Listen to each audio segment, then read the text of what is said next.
teman-teman, kembali dengan channel ini yaitu channel saya Daniela. Dan pada video kali ini kita akan membahas salah satu contoh soal kimia mengenai kelarutan dan hasil kali kelarutan. Jadi ini merupakan soal dari kiriman teman kita. Beberapa hari yang lalu saya juga sempat membuat video kimia mengenai kelarutan juga, hanya saja itu kelarutan sebagai fungsi suhu, dan ini soalnya jauh berbeda dengan soal yang waktu itu. Jadi kita langsung lihat saja. Ini merupakan materi yang dipelajari di kelas 11 semester 2 di akhir semester kalau nggak salah ya. Jadi sebelum poluit ini diperkenalkan mengenai kelarutan dan hasil kayak kelarutan. Kita lihat soalnya sekarang. Jika 500 ml larutan barium nitrat 0,1 molar, jadi ini adalah sebuah larutan barium nitrat volumenya 500 ml dengan konsentrasi 0,1 molar, itu dia dicampurkan dengan 500 ml larutan natrium sulfat 0,3 molar. Jadi di sini ada dua larutan, yaitu barium nitrat dan natrium sulfat. Setiap larutan ini sudah diketahui volume dan konsentrasinya masing-masing. Lalu ditanya berapakah konsentrasi ion Ba, konsentrasi ion barium ya, Ba2+ setelah pencampuran. Jadi di sini ditanya setelah kedua larutan ini yaitu barium nitrat dan natrium sulfat ini dicampurkan, maka akan ada mengandung ion Ba2+ ini. Maka yang ditanya adalah berapa konsentrasi ion Ba2+ ini setelah pencampuran. Dan pada soal ini pun juga sudah diketahui adanya KSP dari barium sulfat, yaitu 1 kali 10⁻⁻10. Nah, kita akan langsung lihat. Yang pertama, karena ini sudah diketahui volume dan konsentrasinya masing-masing larutan, jadi kita langsung hitung saja molnya untuk setiap larutan ya. Jadi yang pertama kita akan hitung untuk mol barium nitrat ya, BaNO3 2 kali. Itu seperti biasa, kalau yang kalian lupa, mol itu sama dengan molaritas dikali dengan volume. Ini tidak asing lagi pasti buat kalian. Nah, molaritas dikali volume. Molaritasnya untuk barium nitrat adalah 0,1 molar dan volumenya adalah 500 ml.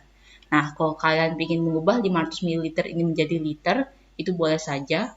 Tetapi kalau misalnya enggak pun juga tidak apa-apa. Tapi kalian harus ingat bahwa setelah dikalikan 0,1 dikali dengan 500 ml, itu dia akan menjadi 50 mmol. Kayak gitu. Atau kalau misalnya kita ubah ke dalam mol, dia akan menjadi 0,05 mol. Jadi sebenarnya sama saja, hanya saja kalian mesti ingat bahwa pada akhir perhitungan itu kita harus tentukan apakah satuannya mol atau milimol, tergantung dari volume yang kalian gunakan, apakah dalam liter atau dalam mililiter. Jadi kita sudah dapat untuk barium nitratnya itu adalah 50 mmol. Begitu juga untuk yang natrium sulfat kita juga hitung Na2SO4 ya. Molaritasnya adalah 0,3 molar dikali dengan 500 ml. Kita akan dapat jadinya 0,3 kali 500 itu ada 150 mmol, atau itu sama saja dengan 0,15 mol. Nah, ini karena ada dua satuan ya, bisa dalam bentuk milimol atau dalam mol. Kalian bisa tentukan sendiri enaknya bagaimana. Hanya saja kalau kalian ingin menggunakan milimol, kalian harus sepakati bahwa setiap reaksinya itu molnya harus menggunakan satuan milimol. Begitu juga kalau kalian menggunakan satuan mol, kalian jangan mencampurkan antara milimol dengan mol, karena nanti bakal kebingungan kalian, gitu ya. Dalam hal ini saya akan memutuskan untuk menghitungnya dengan satuan milimol, karena biar lebih gampang, tidak perlu ada koma-komaan. Jadi setelah kita hitung molnya, kita akan langsung reaksikan antara barium nitrat dengan natrium sulfat ini. Jadi BaNO3 2 kali dengan fasenya itu adalah aqueous, itu dia bereaksi dengan natrium sulfat Na2SO4 dengan fasenya itu juga adalah aqueous, dan dia akan bereaksi, dia akan membentuk barium sulfat BaSO4. BaSO4 ini nanti kita akan bahas fasenya bagaimana. Ini sementara kita akan tulis aqueous dulu ya, larutan dulu, ditambah dengan natrium nitrat NaNO3 dalam fasenya itu adalah aqueous juga. Jadi ini ada reaksi pencampurannya. Dan setelah kita setarakan, maka kita sudah dapat semua koefisiennya ini ada 1, kecuali untuk natrium nitrat koefisiennya ada 2. Jadi kalian lihat sudah setara ya. Oke, kita akan hapus dulu untuk sisanya. Jadi untuk yang mol BaNO3 itu dia 150 mmol. Kalau kalian ingin menghitung menggunakan mol juga tidak masalah, yang penting hasilnya pun tetap sama. Oke, mol natrium sulfatnya itu ada 150 mmol. Ini saya hapus dulu sisanya. Oke. Dan kita akan hitung berapa mol barium sulfat yang dihasilkan dengan menggunakan persamaan reaksi ini. Jadi kita akan langsung lihat. Yang pertama kita harus tahu bahwa perbandingan koefisien itu sama dengan perbandingan mol. ya kan, terutama untuk perbandingan mol yang bereaksi. Jadi kalau kita harus lihat koefisiennya untuk yang barium nitrat ada 1, natrium sulfat itu ada 1 juga. Ini ada 1, barium sulfat 1, dan natrium nitrat ada 2. Berarti otomatis perbandingan koefisien itu sama dengan perbandingan mol. Mol yang dimaksud itu adalah mol yang bereaksi, namun karena di sini sudah diketahui mol mula-mulanya, maka kita harus mengubahnya menjadi mol mula-mula bereaksi dan sisa. Jadi sini saya hapus dulu reaksinya biar lebih jelas.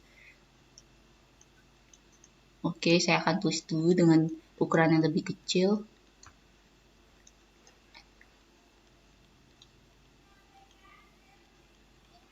Oke, dia akan menjadi BaSO4 akes menjadi tambah 2 NaNO3.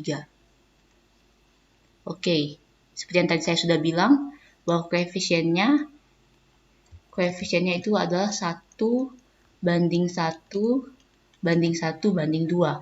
Untuk mol, yang mula-mula diketahui itu adalah barium nitrat yang tadi kita sudah hitung, yaitu 50 mmol. Untuk yang natrium sulfat itu ada 150. Nah, berarti kalau untuk yang bereaksi, kita harus mengikuti mana mol mula-mula yang paling kecil. Dalam hal ini karena sudah 1 banding 1, berarti otomatis yang menjadi reaksi pembatas itu adalah barium nitrat.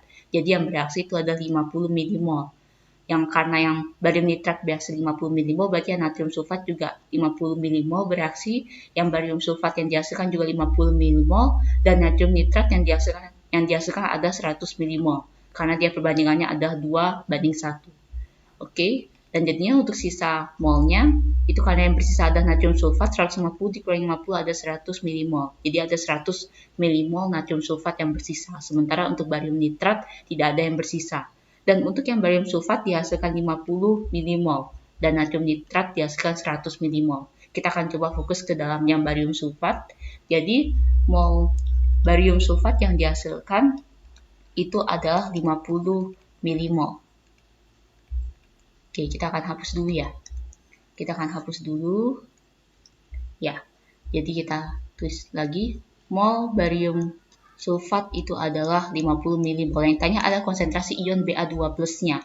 Nah, sementara sampai sini sudah cukup sederhana. Selanjutnya, karena nanti kita akan menghitung molaritas dari barium sulfat ini. Konsentrasi dari barium sulfat ini dapat dihitung dengan cara membagi mol dari barium sulfat dengan volume totalnya, volume dari larutan total yang dihasilkan, gitu. Jadi karena tadi kita mencampurkan 500 ml barium nitrat dan 500 ml natrium sulfat, berarti otomatis volume totalnya adalah 500 ditambah dengan 500. 500 ml ditambah dengan 500 ml, itu sama saja dengan 1000 ml atau 1 liter. Kayak gitu, jadi kita langsung masukkan saja. Jadi karena molnya ada 50 mmol, jadi kita harus gunakan yang 1000 ml ya. Berarti 50 mmol dibagi dengan 1000 ml, itu nilainya sama saja dengan 0,05 molar. Jadi konsentrasi dari barium sulfat yang dihasilkan itu adalah 0,05 molar. Dan karena yang ditanya ada konsentrasi ion Ba2+, bukan konsentrasi ion barium sulfat, maka kita harus mencari konsentrasi ionnya dengan cara menuliskan dulu reaksi persamaan ionisasinya, bahwa barium sulfat apabila kita uraikan menjadi ion-ionnya, maka dia akan menjadi 2 ion, yaitu Ba2+ dan ion SO4 yaitu ion sulfat. Nah, karena barium sulfat sendiri dia molaritasnya adalah 0,05 molar, dan ini kan koefisiennya 111 semua ya. Berarti otomatis untuk konsentrasi ion Ba2+-nya juga 0,05 molar, dan konsentrasi sulfatnya juga 0,05 molar. Jadi dari sini kita sudah dapat jawabannya untuk soal kali ini, yaitu 0,05 molar. Atau kalau misalnya kita ubah ke dalam bilangan bakunya, yaitu 5 kali 10 pangkat min 2 molar. Kalau kita ngikutin untuk pilihannya, berarti itu sama saja dengan 0,5 kali 10 pangkat min 1 molar. Jadi kalau kita lihat jawabannya itu adalah E, seperti itu. Dan sekarang mungkin saya tidak berhenti dulu ya. Saya mungkin akan kasih penjelasan sedikit kenapa saya tidak menggunakan KSP dari barium sulfat yang sudah diberikan pada soal.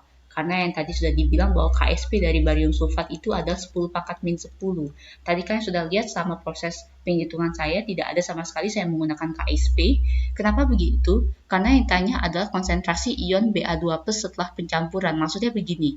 Jadi konsentrasi ion yang ditanya itu adalah konsentrasi ion Ba+ yang terbentuk dari larutan antara barium nitrat dengan natrium sulfat.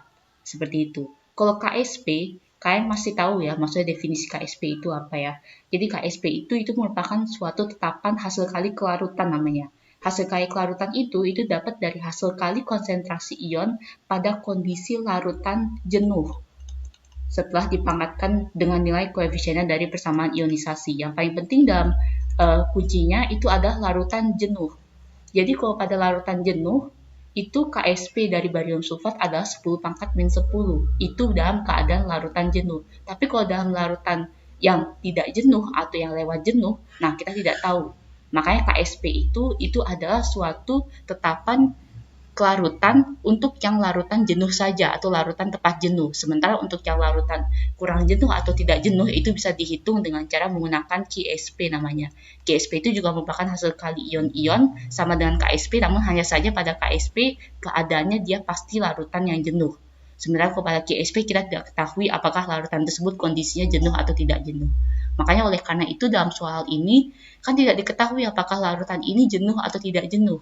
Oleh karena itu saya tidak menggunakan KSP-nya karena yang tanya adalah konsentrasi ion yang dihasilkan dari reaksi ini.